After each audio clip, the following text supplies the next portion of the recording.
Hello, people.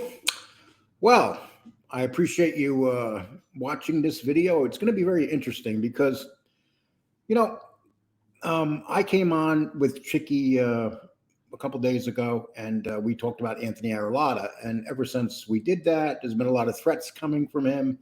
So, what I've decided to do is research everything in that area more thoroughly. I've had people talk to me. I have I read all sorts of records, and I'm going to tell you something, people. What was going on in Springfield was treacherous, a lot of lies, deceit, some of the lowest form of life that you can imagine that was up in that area. And you had the feds involved, and they were just as bad as the lowlives, and we'll talk about them.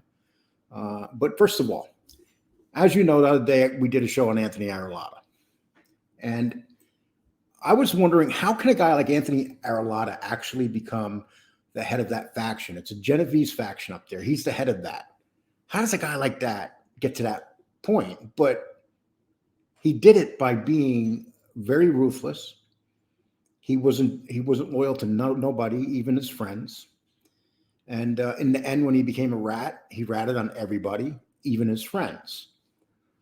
But we're going to talk because we're going to talk about Artie Negro, John Bologna, Bruno, and we're Frankie Roach, who killed Bruno, Gary Westerman, who was killed by Anthony Arillotta. And I'm going to get into why everything here went into place, what connections they had to the FBI, the ratting that was going on, why people decided to become rats, and what was said. But I'm going to think the number one person in this that was the biggest rat was John Bologna. Now, John Bologna, he was a bookmaker out of Westchester County. He worked with all five families. And at the end of the 60s, he got in trouble, started becoming an informant at that time. And he started informing on everybody.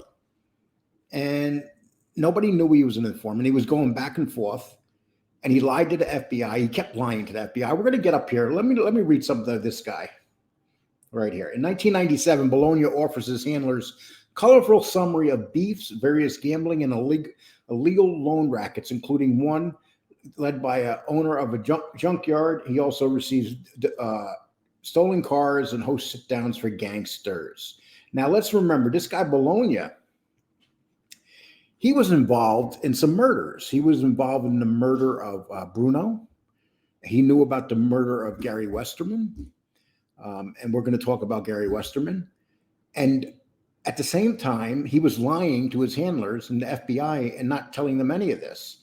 And the only reason that John Bologna actually came out and admitted knowing stuff about murders going on in Springfield was because other rats started coming out and he knew he was caught. He knew that he had to fess up that he knew about these murders because his name was going to come out. And this all started with the murder of Bruno. And, we talk about Bruno. He was the head of the family at that time. And there was a lot of deceit going on behind his back. First, let's start off with Anthony Arillotta. Anthony Arillotta got busted on a huge marijuana deal. He had like 10 pounds in his house. He beat the case in court. But during that time, people were ordered. He was shelved. And Bruno shelved him, and people were ordered to stay away from him. But some boyhood friends kept going around him. They were ignoring what they were being told by Bruno not to go near this guy. That was, if you did that in New York, say with Gotti or someone like that, you'd be dead. But these guys, even though he was shelved, Anthony Arillotta, being the weasel he is, was in the background still making plans. So after he beats the case in court, he comes back in. He's allowed back into the family. Bruno lets him back in. Bruno never trusts him, though. And then we have this guy, Frankie Roach, right here. This guy, Frankie Roach, is the one that killed Bruno eventually. But what happened, Bruno did not like Frankie Roach. He wanted him out of the way. So what they did, Bruno tells Arillotta to kill him. At that time, Arillotta was with Giaz, and Freddie Diaz. And so what does Arillotta do? He ignores the boss's order. Why? Because he's working behind the boss's back. He's going down into New York. He gets made down in New York. And he gets made by Artie Negro in New York right here. So it's Artie Negro. And so he felt like once he was made, being that he was made in New York, he did not have to listen to people in Springfield. So Anthony Arillotta started this big plot behind the scenes of bringing down Anthony. Anthony Arillotta wanted to bring down Bruno. And people were told not to talk to him because at that point, Bruno did not trust him. People were defying what they were being told, and they were still talking to him. And I would talk to Chicky about this, and Chicky was part of that. He knew not to talk. He was told not to talk to Arillotta, and he still did. But at least Chicky admits it and says he regrets that he did not listen to Bruno when Bruno told him not to talk to him. So you got Anthony Arillotta. He's setting up, but here we go. We got a 302 involved here. So here's what really brings down Bruno. They say that Bruno has a 302. And I want to explain this to you because the 302, it would come out years later that the FBI agent, his name was Hedges. Let me pull this up. Okay. Give me 1 second here, please. Okay. His name was Cliff Hedges. He was an FBI agent. And he bumped into Adolfo Bruno at a rally, a political rally. And they went out in the hallway and started talking. Grant, and remember, when he's talking at Bruno's not hiding from nobody. People notice he's an FBI agent he's talking to. I mean, this is the way it was. Neighborhood guys, whatever. They're there. And they're talking out in the hallway. And Bruno's not hiding and everything. But then when Hedges is done talking to him, he goes and writes a report. There's your 302 people. He writes a report of everything that was said in that meeting. And it wasn't even a meeting. It was more of a conversation. But Hedges came out years later and said that Adolfo Bruno was not a rat. But you had guys like you had this guy. You had this guy right here, who's the snake he is, Anthony Arillotta, running back and forth, talking about the 302 to New York. You got John Bologna involved, talking about the 302 to New York. And then you got, at that time, Artie Negro, who was the boss of the family at that time. Some people say he was a figurehead, but he still had enough power to order the murder of Bruno. And that's what he did. He ordered the murder. And this was based on this 302 and being told by guys like Arillotta that he's a snitch. Being told by guys like John Bologna that he's a snitch. So they're feeding this into Negro's ear. So Negro says, okay, hit him. So at this time, being that Anthony Arillotta's pretty much ignoring everything that he's being told by the boss of the family, the actual real boss, he's in his mind, I'm going to take this family over. I'm going to kill this guy. So what he does is he hires, quite possibly one of the worst criminals ever. Really didn't have it going up too much in the brain area. His name was Frankie Roach. A matter of fact, he was considered. They nicknamed him. The Diaz brothers nicknamed him the Crash Dummy. And he went and he shot Bruno. He shot Bruno 5 times. Once in the head, 4 times. Once in the head, twice in the chest, once in the groin. He was dead right out, no suffering. He was dead right there. So he kills him. And eventually he gets caught. And what does he do? He starts naming names. But before we get to the names that he names, we're going to talk about Gary Westerman. Gary Westerman, it was said that he was an informant, and it turned out he was. And Anthony Arillotta used that as an excuse with Gary Westerman. Gary Westerman just happened to marry his sister-in-law, who Anthony Arillotta was in love with. So he used the fact that they believed that this guy was an informant as a reason to kill him, his sister-in-law's husband. They killed him. They beat him to death. They shot him in the head. The bullet didn't kill him, so they beat him to death with shovels. And Anthony Arillotta is at the scene. They go out afterwards, after they kill him. Then they drive back to the scene of where they killed him. And they're laughing, singing songs about him being dead and in the ground. And that's that, people. Nobody knows where Gary Westerman is at this point. He just disappeared off the face of the earth. And we'll get into that also.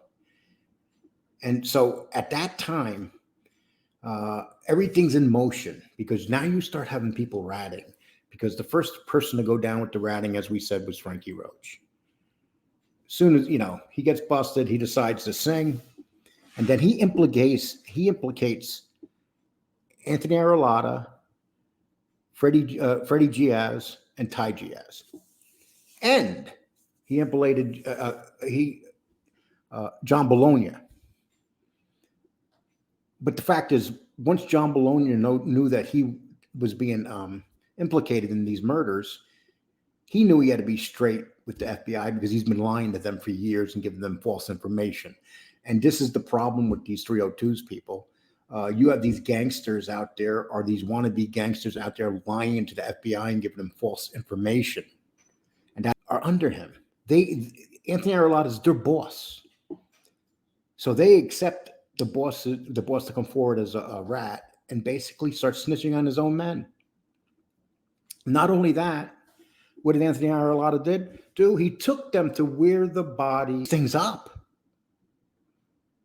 I mean, these cowards. I mean, Anthony Arillotta is not only a snake, he's a coward. Guys that were willing not to rat on him, he flipped on like it was nothing.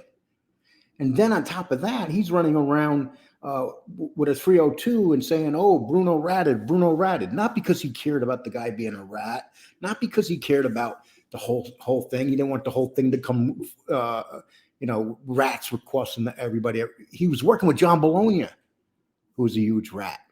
Of course, he didn't know at that time, but John Bologna could have gave them tons of information that what was going on up there, but he wasn't, because he was making money, and he didn't want to rat them out. And John Bologna, just like I said, and here is John Bologna in this picture, and he is with, just think about this, he is with Bruno here, and Bruno has no idea that he's walking next to a huge rat. So, you take this whole family up in this area of Massachusetts, Springfield. The old timers and stuff, even all the way up to Bruno. Did Bruno talk too much or trust people? One thing, you can't be friends with cops. And unfortunately, back then, there were a lot of cops in the street that were friends with these gangsters, but these gangsters didn't realize every time they talked to these cops or agents, that information was being filled out. 302s were being filled out. When these guys met, this is not like Bruno sat down to do a 302. Bruno was standing in a hallway in front of hundreds of people talking to this agent. I'm thinking Bruno did that on purpose, just to show, look, I'll talk to this guy, but I'm going to talk in front of everybody. And it cost him his life. And you have people like Anthony Arillotta that used it as a way to get Bruno out of the way so he could take over. And what did he took over? He gained control of everything. Granted, it was short-lived. Guys like Anthony Arillotta don't survive long. But he survived in the end, though, because people he called his friends, he ratted on. His crew. He ratted on his crew. And, you have Freddie Giaz and Ty Giaz going to be in prison most likely their life. They're filing all sorts of stuff to try to get their sentences shortened, because they never proved that they were at the murder scene of Bruno. I mean, at the murder, they know that Frankie Roach was there. Frankie Roach just implicated those guys, and they were going to give him $10,000. Anthony Arillotta was going to give him $10,000. From what they said, though, Anthony Arillotta, even though he was a millionaire, had tons of money, only gave him $5,000. And greed brings people down. Should have gave the guy a lot more than $10,000. And eventually, they caught up with with him, and they caught up with Frankie Roach in Florida, and that's where they arrested him. And finally, they convinced him to flip, and that's what he did. This whole thing with this Springfield family, you read a lot about, like people will joke the Columbos were like the gang that couldn't shoot straight. After Bruno was taken out, that family became a pathetic mess because it was run by a snake, Anthony Arillotta, that would be willing to do anything for his fame, to be in power. And, then when he got to court, the family of Bruno came forward. They hit him up in court real bad. They yelled at him. They called him a bunch of names, but it didn't matter because Anthony Arillotta got out of prison. He was in the program when he got out. He goes back to Springfield. And when he's in Springfield, he's out of the program. He doesn't care anymore. Who knows he's on the street? Freddie and Ty Gia's family there, but you can't touch these guys because these guys are owned by the government. If you touch them, you're touching government property. And that's why they can walk around in these neighborhoods. Guys like Anthony Arillotta, and there's a few of them. You're talking about John A. Light. You're talking, about, you can go on and on. These guys Jimmy Calandra. They walk into their neighborhoods because they know, being that they're owned by the government, and even when they leave the program, don't think they're not owned by the government. The government still owns them. We have been witnessing Anthony Arillotta come onto these channels lately. This is a guy who ran a family, and there's no doubt he ran the family, and he's on these channels attacking people. So that means he's not no Francis or Gravano. They don't do that crap on here, but this guy will, because he's trying to get people on these channels to do his dirty work. And that's what they've been doing, his dirty work. And this is what he did with the Gia's brothers. And you know what he did with the Gia's brothers? He sold them out in the end, just like he'll sell anybody out. Guys like this will sell anybody out. So before people, start talking about what a great guy Anthony Arillotta is, I think you should read 302s. I think you should do what I did. All this information's out there, people. I don't got time to come on here and read all this information for you, but it's there. I'll give you an example. I got Inside the Mob. Retired FBI agent Cliff Hedges says slain gangster Adolfo Bruno, not an informant, just talk too much. Cliff Hedges, who wrote the 302, is now saying that this guy was not a rat, and that's what got him killed. Then you have another article out. And these are all articles, the FBI documents related to the deceased turncoat Springfield gangsters are released. And there we're talking about John Bologna. There's articles out there, what he was saying. It shows you how silly these guys are in the FBI and how they believe what these guys say, like Anthony Arillotta and John Bologna. And they start protecting these guys. Especially John Bologna. He went 20, 30 years as an informant. Longer. And not recently, but he died in prison.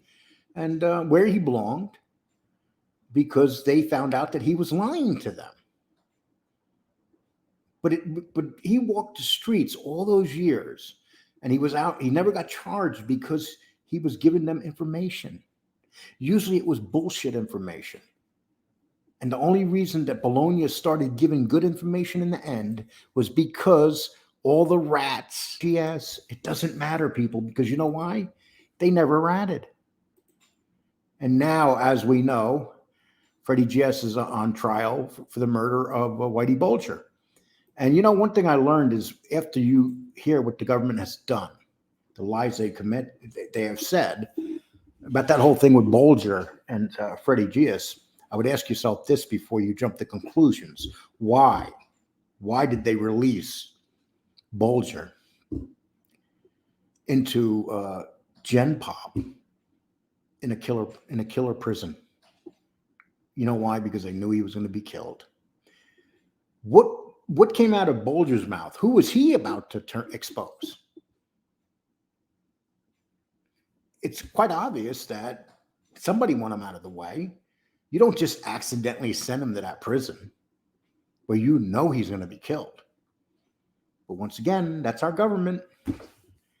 This is what they do, people. You know, and I'm sure, you know, I'm reading about the Springfield family. And I don't know really what to think of the Springfield family, because they would let someone like Anthony Arillotta eventually take it over. When you get to that level, you know, we did a show on him last time, and he got really upset, came on calling me what did he call me? He called me a crackhead fat slob. That's what he called me. And then he said he will get even with me no matter what. He said he will bring me up on his show and talk about me. And it just so happens, right after I do a show on Anthony Arillotta, what happens? I start getting attacked by his buddies. What a coincidence. Does that surprise you about Anthony Arillotta? That's who he is, people. He will betray anybody. Anybody. He comes out and talks about Chicky and his brother being rats. Anthony Arillotta, you are like the biggest rat ever. I mean, it's between you and John Bologna who's a bigger rat. But let's not remember, Anthony Arillotta, you killed your brother-in-law. You admitted you killed your brother-in-law. And you even took them to the dead body and said, look, here he is. My friends Ty and Freddie Gias were involved. You're a coward, dude. Shame on you. Shame on the people defending you. Guys like you do not deserve to be defended. And you know, you can say what you want, but this is all public record. You're known. Everything I'm reading right now is truth. It's known. You betrayed the Gias brothers. That's known. You betrayed Bruno. That's known. You betrayed the woman you loved and killed her husband. That's who you are, Anthony Arillotta. So before you go after people, you should really, a guy like you should just shut your mouth and put your head in the sand and remember who you are. I could wake up every day and know that I did not rat people out like you. And I've had my opportunities in life to rat, dude. And you can come on and say whatever you want on these other shows, because this is just part of what you've done. There's lots more documents to come on you, dude. And I would say shame on you. Shame on the feds for taking you in. Shame on you for killing your brother-in-law.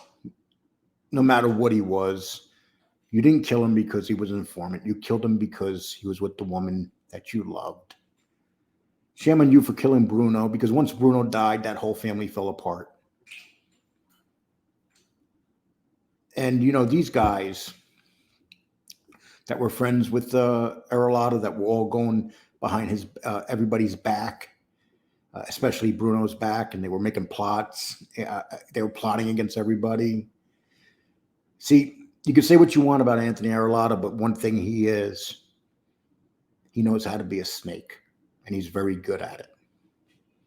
When I was reading the things he did, I'm like, wow, this young guy got all these guys to follow him. Why did Anthony Arillotta get away with it? Because he had two badass Gias brothers at his side, and people feared the Gias brothers. Let's remember, when they killed Gary Westerman, they were singing songs in a car.